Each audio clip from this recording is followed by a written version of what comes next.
Welcome, and thank you for joining the Goulden and McCarthy presentation on financial wellness. My name is Loretta Besson, and I am a retirement plan specialist here on the corporate team at Goulden and McCarthy. Financial wellness has become a priority in our industry as we recognize that talking about the retirement plan and making recommendations about savings levels alone is never going to be successful because that's not how people think about their financial picture and make financial decisions. Wellness looks at the broad financial picture and helps people make decisions within that context.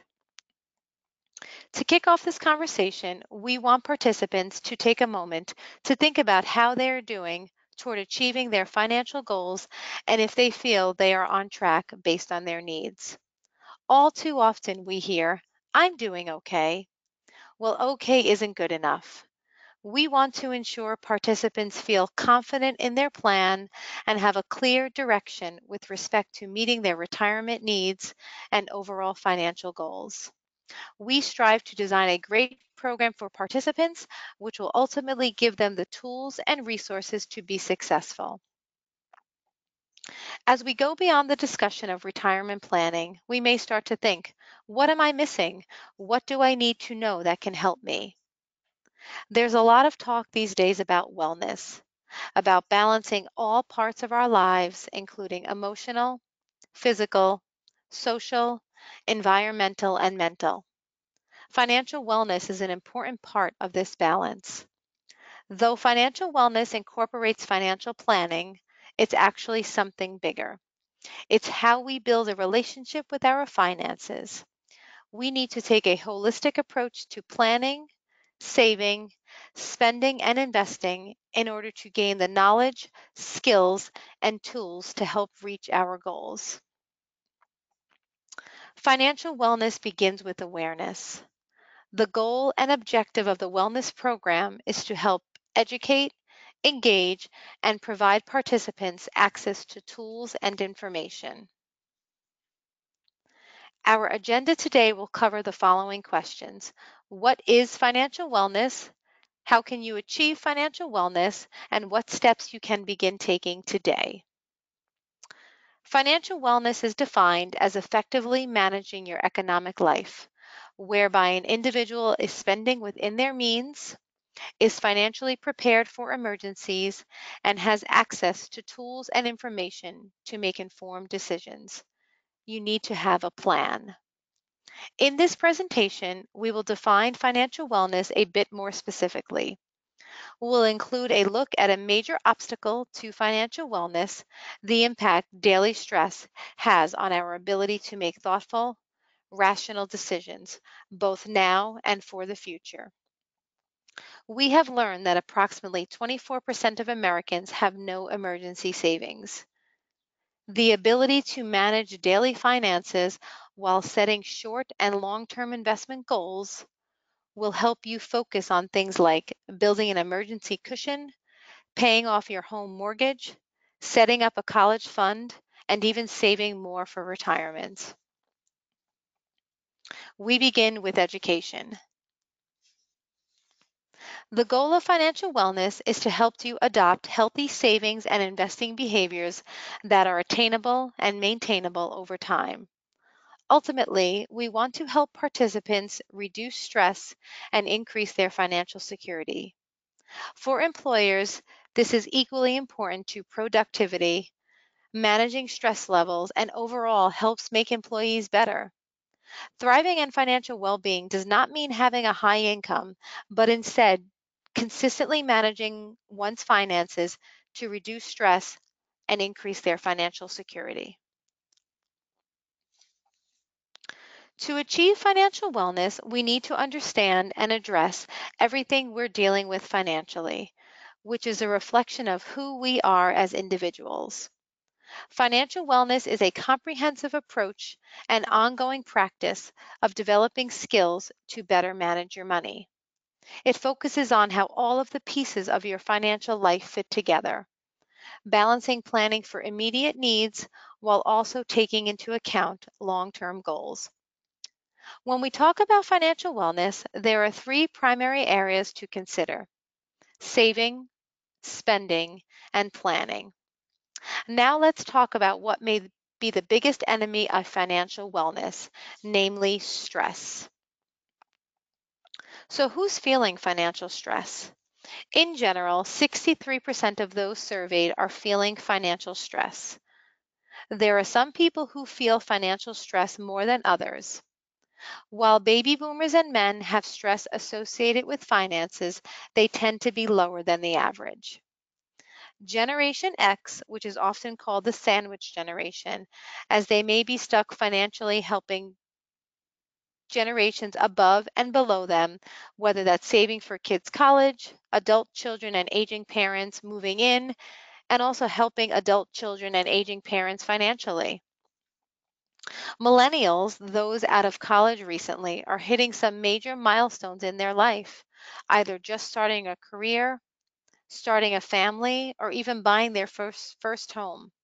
They are trying to pay off student loans. So how do they save for a house, let alone save for retirement? Women may experience more financial stress than men due to wage inequality. Women may be more likely to have taken time out of their career to care for family members, and women may be also more likely to work part-time at some point in their career than men.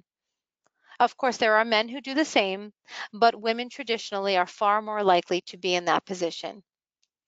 It is important to note that even though men in general and baby boomers are less stressed, it does not mean they are more prepared as they have their own challenges or concerns.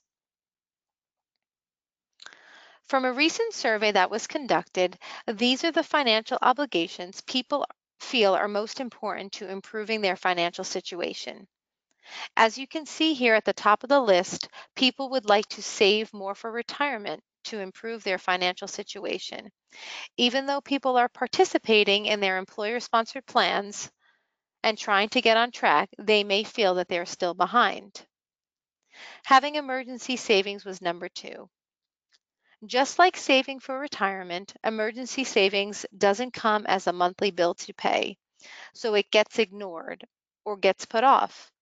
But emergencies happen, so if an unexpected expense occurs or life happens without emergency savings, people may need to find the money elsewhere and often may need to go into debt by using a credit card or taking out a loan. And as you can see, paying down debt was another top concern. In addition, as folks are living longer, preparing for health and long-term care has become a primary concern. And finally, there is a large concern surrounding education, whether that is saving for a child's education and or repaying on college loans. We'll take a look at each of these areas individually. Number one, saving for retirement. One of the questions we are often asked is, how much do I need to save? People are living longer and spending more time in retirement, which means they need to generate more income to support their lifestyle in retirement. And to compound that, their sources of retirement income may be diminishing. For instance, fewer workers can count on a pension, and the future of Social Security may seem uncertain. So more and more, it is up to the individual to save for retirement. As a general rule of thumb, participants should target setting a total savings rate of 10 to 15% of your paycheck toward your retirement savings plan. This savings rate includes both your personal contributions and your employer contributions if they offer an employer match. If you're not ready to commit to that amount just yet, that's okay. Here's a few simple steps to keep in mind. The most important thing is to get started as soon as possible. So figure out how much you are comfortable with and start as soon as you can. If you work for a company that has an employer match, you should contribute at least up to that amount. Anything less is like leaving free money on the table. And once you set your contribution percentage, make a point of revisiting that percentage regularly and think about increasing it, even if just by a little each year. Doing so can provide potentially big benefits in the future. We encourage participants to increase their savings rate at a minimum rate of 1% per year. Number two, having money for emergencies.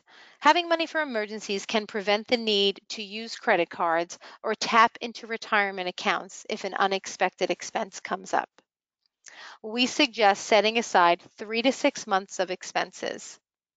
If a person is unsure of expenses, setting a goal equal to 20% of your income is a good target. This account is something that can be built up over time with the goal of trying to have it fully funded within 1 to 2 years. Generally, people use a regular savings account so the money is readily available if the need were to arise. Budgeting for these unknown expenses is called planning for contingency. Number three, paying down debt. Elim- Eliminating debt is a common goal we hear about all the time. Often, debt prevents people from being able to save for retirement and achieve their financial goals. There are two approaches to think about when tackling debt. The behavioral approach allows you to see progress by way of eliminating bills, and the economic approach allows you to save money by eliminating cards that cost more in interest. With the behavioral approach, the person tackles the lowest balances first and works hard to pay them off while continuing to make minimum payments on the other cards. Once the smallest card is paid off, we encourage you to reallocate the payment to the card with the next lowest balance. This is known as the snowball method. With the economic approach, you are targeting the cards with the highest interest rate first while paying minimum monthly payments on all other debts. After that, focus on the debt with the second highest interest rate and repeat the process until all debts are gone. Remember, before you can pay down debt, you have to stop accumulating it. Make sure you understand all of the terms and conditions surrounding your outstanding debt and track your spending to determine what you can put toward your debt and choose a reduction plan that works for you. Once you have a plan in place, continue to start building your savings. And if the need arises, you can tap into an extra savings account to avoid falling back into debt. Number four, preparing for health and long-term care in retirement. One of the realities for retirees is figuring out how they're going to handle healthcare costs in retirement. A long-term care policy may become an important component of your overall plan for retirement. Long-term care costs on average may exceed $65,000 to $70,000 per year. Long-term care may be needed for prolonged illness, disabilities, health, medical, personal care, and social services. A national study indicates that 1 out of 4 Americans aged 65 or older will spend at least 1 year or more in a nursing home or long-term care facility. Based on studies, 70% of people will need long-term care and approximately 92.4% will be paying out of pocket, as the available funding sources is mainly an individual's own assets. In order to be successful, it is important to have the conversation and ensure there is a plan for the what if.